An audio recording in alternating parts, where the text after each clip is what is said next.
এইভাবে যারা সৎভাবে ব্যবসা করবে এরা হাসরের মধ্যে নবী রসুল এবং সিদ্দিক শহীদদের সাথে উঠতে পারবে। কথা বোঝা যায় মুরব্বীরা?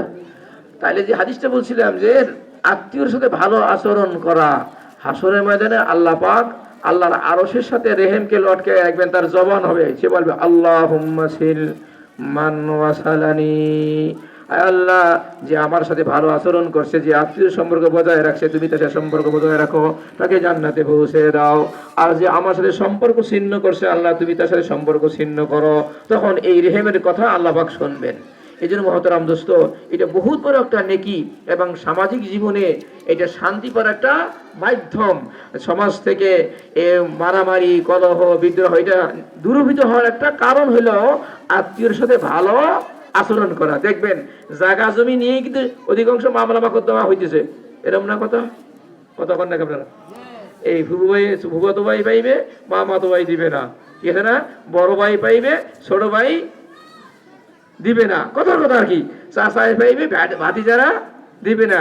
এটা নিয়েই তো قال رسول الله صلى الله عليه وسلم من أخذ شبرا من الأرض ظلما, যেই ব্যক্তি 1 বিঘা জমি জুলুম করিয়া দখল করবে, তুবিকা ইয়াউমাল কিয়ামাতি ফি উনুকিহি ইলা 7 আরদিন, 7 তবক জমিন ওই পরিমাণ তার গলায় হাসরের মধ্যে লটকে দেওয়া হবে। হাদিস কিন্তু সহিহ রিওয়ায়াত, একবারে সহিহ রিওয়ায়াত, কোনো সনদের মধ্যে কোনো কিলকল নাই। তাহলে আমরা এই যে জমি ঠেলতেই খালি আইল, ওদিক গেলেই না আঙ্গুলটা ওদিক চলে যায়, খালি কোদাল দিয়ে কোপাই কোপাই গেছে বেড়ায় হেলায়। এটা আমরা খেয়াল রাখবো। আমার দাদা নাকি বলতেন যে এই শোন, এই 7টা জমির আইল কোপাইলে একটা বিড়ালের ভাত হয় না। শুনছেন আপনারা? 7 জমির আইল বাড়াইলে কি হয় না? যারা জমির সীমানা কি করে পরিবর্তন করে ফেলে, মানারুল আরদে, তাদের উপরে আল্লাহর লানত, আল্লাহর অভিসম্পাদ, নাউযুবিল্লাহ। এই জন্য বাবারা, আমরা যদি ঈমান নিয়ে কবরে যাইতে চাই, দুনিয়ায় শান্তি লাভ করতে চাই, তাহলে এই বিষয়গুলোতে আমাদের পরিবর্তন আসতে হবে। কথা বোঝেন? একজন খুব বড় বুজুর্গ, নাম বলবো না, এখন তার ভাতিজারা বললাম, এই খবর টবর কি, এই তোরা এই যে তোর হুজুরের সম্মতি দিয়ে দিতে পারস না? কয় যে হুজুর ওনার কাছে করে তেলে বাগুনে জ্বললে যায়, মানে সে এতে কি নাই তো। আমার অত্য ছিল একজন, এখনো পয়সা আছে, কয় যে শোনো একটা, বর্তমানে আমাদের অবস্থা কি জানো, এক লোক একটা কুকুর পালতো, বুঝলেন? এখন কুকুরটা একারে মরে যাচ্ছে, কিসে না খাইয়া। এখন খালি উনি কান্দে, মাথায় একটা ঝুড়ি আর কাঁদে, হারে হারে আমার কুকুরটা মারা গেল, হায় হায় রে আমার আদরের কুকুর মারাই বুঝি গেল। ভাই কান্দেন কে ভাই? হা ভাই আমার কুকুরটা মারা যাচ্ছে। কিতে? না খাইয়া মারা যায়। আপনার মাথায় কি? 1 ঝুড়ি রুটি। মাথায় কি ভরা? 1 ঝুড়ি রুটি। কোথায় 2টা রুটি দিতে পারে? বুঝলেন না ভাই, রুটি দিতে তো পয়সা লাগবে, কানতে তো আর পয়সা লাগবে না।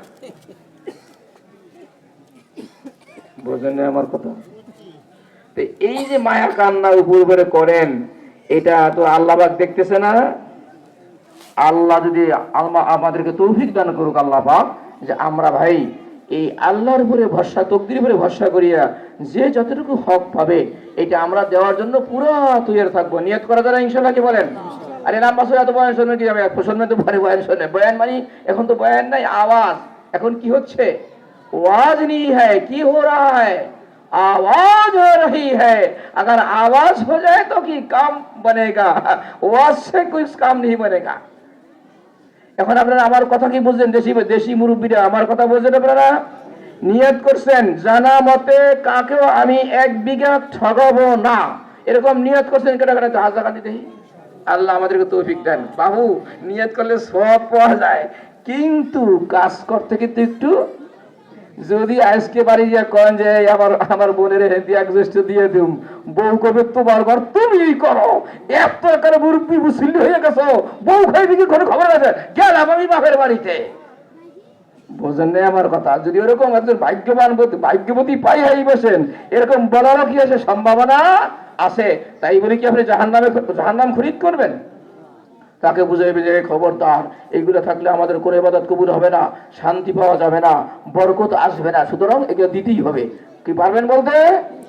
হ্যাঁ, কি বলেন? আল্লাহ পাক আমাদের তৌফিক দান করুন।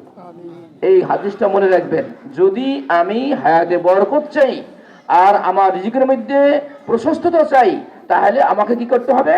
আত্মীয়র সাথে ভালো আচরণ করতে হবে। যে যতটুকু হক পাবে মিরাজ সম্পত্তি ইসলামী আইন অনুযায়ী, এলমে ফারায়েজের কানুন অনুযায়ী যে যতটুকু পাবে তার কাছে আমি ততটুকু তুলে দেওয়ার কি করবো? চেষ্টা করব। কথা বলছেন?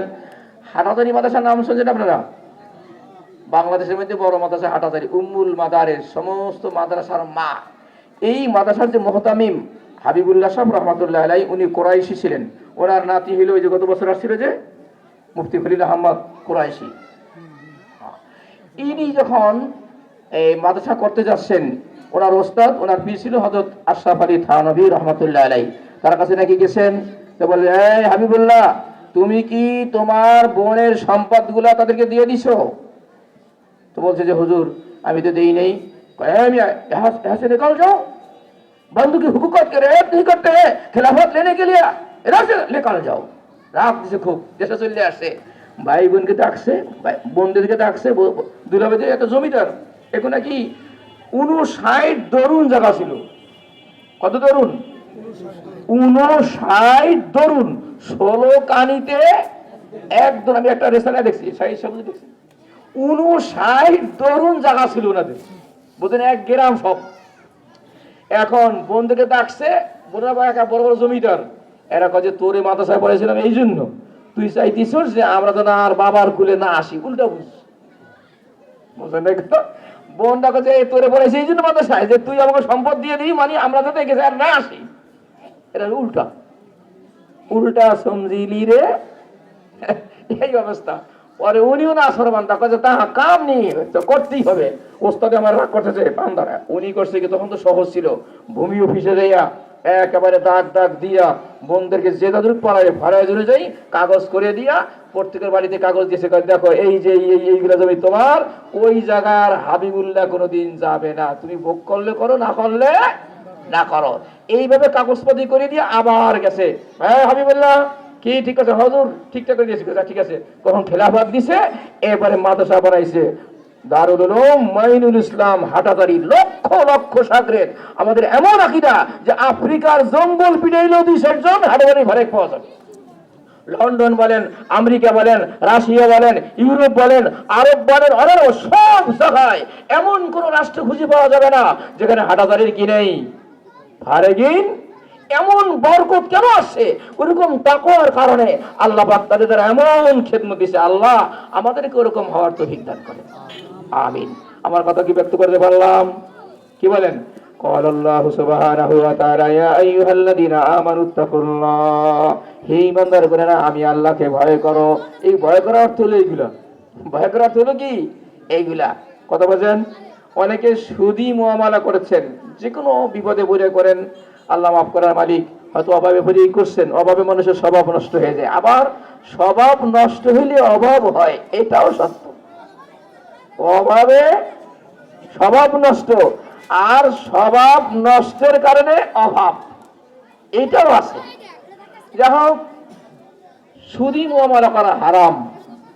ব্যাংক বলেন, ইসলামী ব্যাংক, আল আরাফা ইসলামী ব্যাংক, এরপরে এনজিও সংস্থাগুলা, ব্রাক, ডেশো, শ্যাডো, প্রশিক্ষা, না তারা কি কয়, কোন না আশা নিরাশা যা আছে, এগুলা সুদ যুক্ত না সুদ মুক্ত? সুদ যুক্ত। সুদের গুনাহ হলো মারাত্মক গুনাহ। বুখারী শরীফের আয়াতে আসছে, যারা সুদ খাবে এই হাসরের ময়দানে আল্লাহ পাক তাদেরকে রক্তের দরিয়ায় নিক্ষেপ করবে। আস্তাগফিরুল্লাহ। লেখছে যে এই সাগরের মাঝখানে হারুপুরের কাছে আসতে চাইবে, সাঁতরের সাথে যখন তীরের কাছে আসবে, একজন ফেরেশতা বড় পাথর নিয়ে দাঁড়ায় থাকবে, এমন ভাবে আঘাত করবে, আবার ওই সাগরের মাঝখানে চলে যাবে, আবার সাঁতরের সাথে কাছে আসবে, আবার পাথর নিক্ষেপ করবে। কেন? এই ব্যক্তি সুদ খায়া খায়া নিজের রক্তকে হারাম করছে, এই জন্য তাকে আল্লাহ পাক হাসরের ময়দানে রক্তের সাগরে নিক্ষেপ করবে।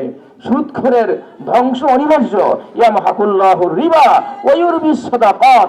যারা সুদ খায় তাদেরকে সমস্ত মাখলুক ঘৃণা করে, শুধু মানুষ না, পক্ষান্তরে পশু, শৃগাল এরাও হুদের হারে এমন নাফরমান বান্দা। 1 দিরহাম সুদের গুনাহ হইল 36 বার অপকর্ম সমতুল্য। আমাদের কাছে আছে, হুজুর এখানে আছে, মিশকাত শরীফে আছে, আত-তারগিব ওয়া তারহিব কিতাবের মধ্যে আল্লামা ইবনে মুনজির রাহমাতুল্লাহি আলাইহি বলেছেন, দিরহামু রিবা ইয়াকুলুহুর রাজুল আমিলা আলামিউল খায়রুল লাহু মিন কি দিরহামু রিবান ইয়াকুলুহুর রাজুল আসাদ্দু মিন সিত্তাতিন ওয়া সালাসিনা জিনা।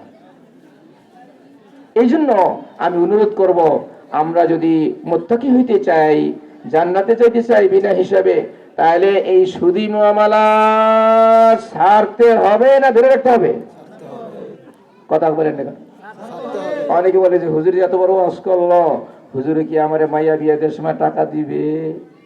হুজুরে কি আমার খরচ শোধ করে দিবে? হুজুরে কি আমার এই বিবাদমুক্ত করবে? আচ্ছা বাবা, আপনি কি হুজুরের বান্দা না আল্লাহর বান্দা? আপনার কথা বলেন না কা? আল্লাহ পাক বলেছেন, মাইয়াত্তাকিল্লাহ ইয়াজআল লাহু মাখরাজা ওয়া ইয়ারযুকুহু মিন হাইসু লা ইয়াহতাসিব।